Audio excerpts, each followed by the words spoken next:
So hello again, my friends. This is Tolly Bryn, and you're watching The Joy of Awareness.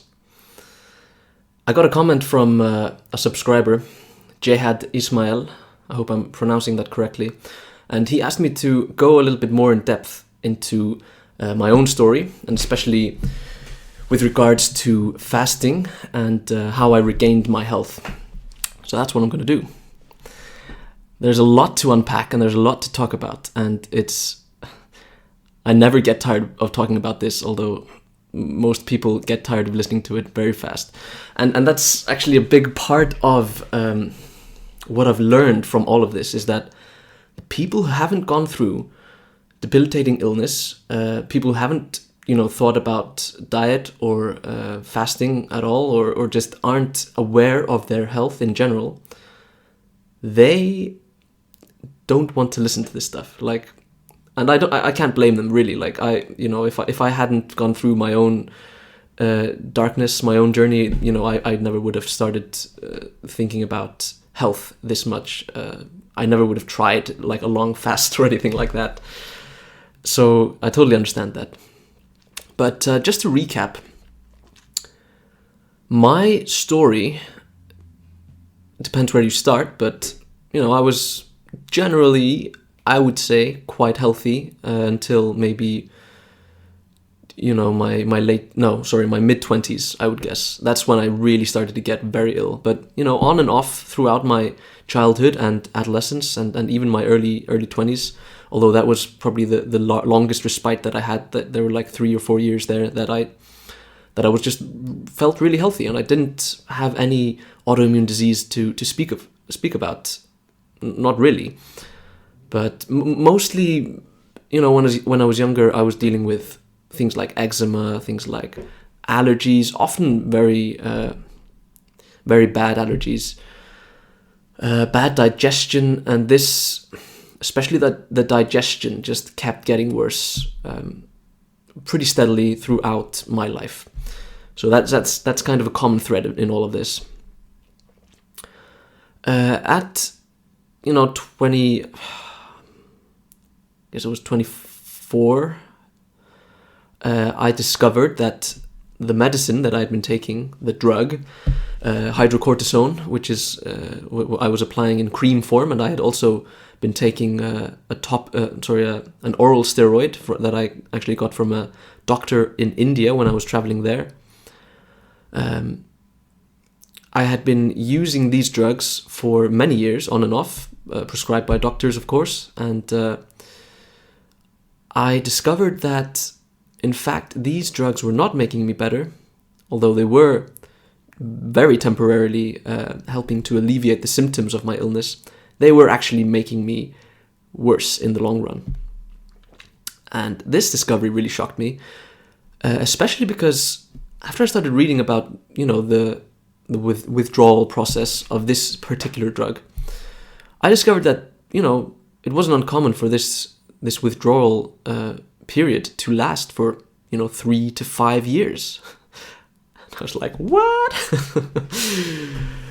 So as you can imagine, that came as a shock for me. But I decided to tough it out. I threw away all of the drugs, quit cold turkey, and I now wonder whether that was a good idea or not.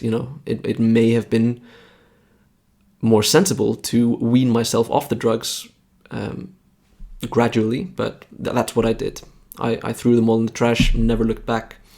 Stopped, in fact, taking any medicine from the doctor. I stopped going to the doctor. I just stopped trusting the medical system in general. And not just from my experience, although that was the largest part.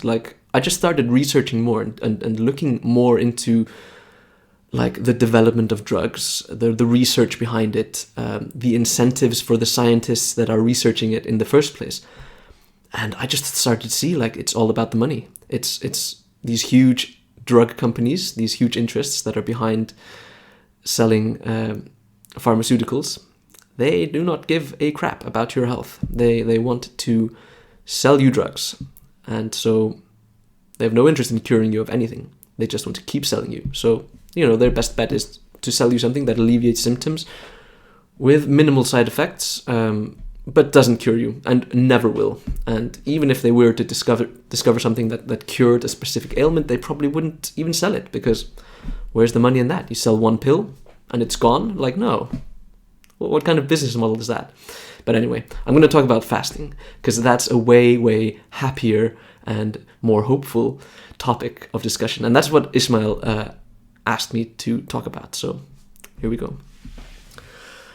In the summer of 2019, after having been researching the power of fasting for a long time, and just generally diving into health in a way more holistic way than I had ever done before, just trying to understand the nuances of health, what the human body actually is, the feedback mechanisms that go on within it, the endocrine system, the hormones, the all of the molecules, all the reductive science that we are fed with all the time. Like, I really delved into that stuff. I really tried to understand what makes us tick. And the more I learned, the more I realized, like, you gotta get rid of the doctors, get rid of the drugs, get rid of all of the superfoods, all of the supplements and all that stuff. Simplify everything. Like, the body has what is needed to heal. And with this as my premise, I delved into a long fast. My first long fast lasted for, I keep saying 10 days, but it was actually 9.5 days. And I don't really know why I ended it. Like, I was going to go 10 days, but I decided to end it half a day early, which was kind of weird. Like, it would have been cooler to just go the 10 days, but I don't really mind. Like, I'd seen that this fast had healed me so much at that point. I was just so excited. Like, I was just excited to just start eating again, just go out for a run, do stuff, like meet some people. I was skin and bones. I was like a skeleton at that point, but I was so hopeful. I had so much hope for the future, because during that 10 days, 9.5 days, I effectively removed, I would say, like almost half of the symptoms that I was dealing with. To recap again, what I was dealing with was something that's called topical steroid withdrawal, also called red skin syndrome. You can Google it if you want. The pictures will not be pretty, I can assure you. It's an absolutely disgusting disease, or, well, you wouldn't even call it disease. It's a withdrawal process from the hydrocortisone drugs that I was talking about before.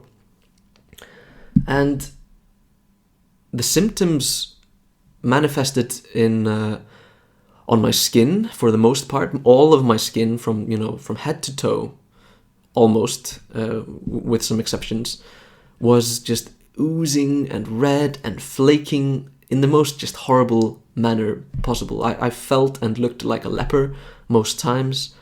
My allergies were just through the roof. I was allergic to every single thing, everything I ate, everything I came into contact with. Like, no animals, no wool, no, down duvets. It was terrible. Like, no dust, no houseflies. Everything that I'm counting up here just really made me, made my eyes puffy and bleary, and I would start having like pus coming out of my eyes and stuff, and sneeze and all kinds of nastiness. I told the story before of, well, it wasn't really a story. It was just fact of life when I was dealing with this at the worst period. It wasn't unusual for me to wake up in the morning having scratched myself to a pulp during the night, and then waking up kind of glued to the sheets, and then pulling myself off, dusting off the bed, and then sweeping up off the floor, and I would have like a mound of dead skin every night that I would have to throw away. And this was my life for like 5 years. 4 or 5 years. And let me tell you, it was pretty horrible. And you can imagine my relief when I realized that not only could I heal, but that healing was in fact completely my own responsibility. I didn't need the right doctor. I didn't need the right drug or the right supplement or the right food even. I just needed to get the hell out of the way and let my body take care of healing for me. And having discovered that, I absolutely changed my life and my approach to health in general. Before this, I had, like very many of us, in this consumer society where we are bombarded with like these advertisements for superfoods and for like goji berries and green tea extract and you know what is all that stuff, like matcha tea and I forget like all the names, even acai berries and all this stuff, and you get these green powders and turmeric and astaxanthin, and not to mention like all the vitamins and minerals and the omega-3s and the 6s and the 9s and all this crap. Like this is what like the consumerist marketplace. And I have not, like, I'm not trying to sound like some hocus pocus conspiracy theorist dude. Like, I'm all for the free market and all that stuff, but there is a big problem with consumer culture, and especially when it comes to health, in that we try to reduce illness and health into its constituent parts, into its molecules, into its vitamins and hormones and all this stuff. In some ways this is very helpful, but in other ways it's absolutely devastating, and you need to start approaching your health in a holistic way. Like, it can't be this you know, oh, vitamin C does this and vitamin D does this and you know, iron does this, and if you don't have enough zinc you'll do this, and no, it doesn't work like that. Like, it really doesn't. All of these things are interconnected. If for instance you have a deficiency in vitamin C, it will affect everything else. It will affect the uptake of all kinds of minerals, and you know, as soon as it's affecting the uptake of any other mineral, that mineral will affect the uptake of all the other minerals. So it's just like this huge loop, and it's a feedback loop that just keeps going until you get to the root, and fasting is a way to get to the root. You know, I know it's kind of controversial, but I believe, like, I'm just a caveat here, even though I just despise doctors. Like, I should say I'm not a doctor. I haven't gone to medical school, but and I don't despise them. No, I'm sorry, I don't mean that. But just the mainstream medical culture in general, I do despise. I know there are loads of good people in their ranks who are trying to do their best to make the world a happier and healthier place, and I don't mean you. But there are problems. There certainly are problems. Anyway, fasting is a way to get to the root. And the controversial thing that I was going to say before I lost my track was that I really truly believe that a good long fast can heal just about anything. Like, really. And if it can't heal it, it can certainly make it better. Like, there's nothing to lose from doing a long fast. There's nothing to lose from doing consecutive short fasts either. There's nothing to lose from adopting a very simple diet and fasting in between, like I did. And that's how I healed myself. I'm now 100% better. I have all the energy that I need. And, like, I should say, though, that there are other factors to health. And I'm delving more into those factors at this time in my life. Like, I feel like I've figured out the dietary aspect, you know, the physical aspect, more or less. You know, there's always more to learn, but I feel like I've found a sweet spot, and I feel really good there.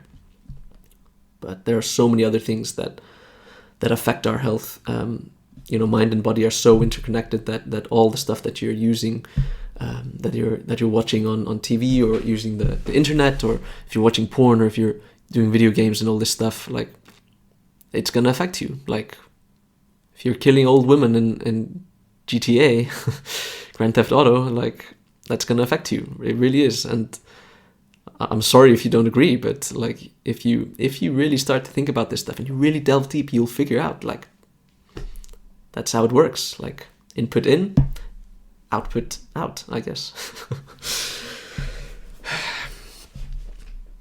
So I would say this. Ismail, if you're watching this, I don't know what you're going through. I don't know if it's something similar to what I was going through, if it's an autoimmune disease or something else. You're obviously thinking about health. You're obviously wanting to improve your health. And I would just say, like, just go for it, man. Like, fasting is not dangerous. It really isn't. The whole 3 meals a day baloney, like, forget about it. Like, no, you can. I've been living off a meal a day for like a year and a half or something, and it's been fine. Like, really, like, every now and then I'll eat more meals a day, and every now and then I'll fast even longer, like take a 2 or 3 day fast. I survived a 10-day fast. I survived a 3-day dry fast. I've survived like consecutive 4 and 5 day fasts with a few days of eating in between. I shouldn't say survive. I should say thrive. Like, I've thrived by doing that. I've just improved my health to such a degree that I didn't believe was possible. And I'm sure that you can too. Like, if you try it out, just do like baby steps. Just start small. If you haven't done before, like I'm assuming now, like that you haven't got any experience with longer fasts, don't sweat it. Like, really, you can start small, do 1 or 2 day fasts. Just 24-hour fast, stop eating at lunch today or tomorrow, and eat lunch the day after, for instance. Or you can do a 2-day fast or a 3-day fast, or how it goes. Just gradually increase the length of the fast. Your tolerance will increase. You'll start to discover that much of the cravings that you have for food are actually addictions. It's not really your body calling for sustenance. It's just your body calling for its fix, or your brain calling for its fix, I should say. After the 10-day fast, I broke the fast with a watermelon and some grapes, and let me tell you, it was just like drinking the nectar of the gods. Like, it was the best thing I had ever tasted. And for many months after that, like, I didn't eat any sugar, I didn't eat any wheat. I ate like incredibly simply, like Greek yogurt. At first I was eating some fruit, but then I cut those out because they weren't really serving me. I wasn't really digesting them very well. That's another thing I would recommend, is just do your own experiments. Like, if you do like let's say like you do a 3 or 4 day fast, and after that fast, you should already have decided beforehand that you're gonna eat 1 or 2 foodstuffs, and at the end of that fast, at the end of that fast, I guess you could do it that way. You could, at the end of that fast, just listen to what your body is craving. If it's craving like something fat and juicy, like some meat or something, be careful with that. Like, don't delve right into like a huge steak or anything, but try to listen to your body. Like, if it's asking for something really fresh and juicy, like a apple or whatever, you can give it that. And just be incredibly aware of what happens in your body and in your mind as well as you break your fast, because fasting is a way of calming the waters, so to speak. And some things will just naturally go better with your digestive system than other things. That's really just a given, and the only way to figure out what those things are is to experiment. And that's why I'm such a proponent of direct experience. Anyways, Mel, this video has gone on pretty long. I'll probably do a part 2. Like, this is a really there's so much to talk about here. But I hope you've got some value from this, and if you or anybody else has any more questions or any more topics that you want me to talk about, I'm just here to try to provide as much value as I can. Like, really, like, I went through some horrid stuff with my health, came through it, discovered a lot of things, got a lot of insights, and I just want to share this with everybody. So if there's something you want me to talk about, just leave a comment, subscribe for more videos, like this video, please, like, share it if you can, if you want. If you don't want to, don't do it. Anyway, let's end it here. Hope you have a nice day. Peace.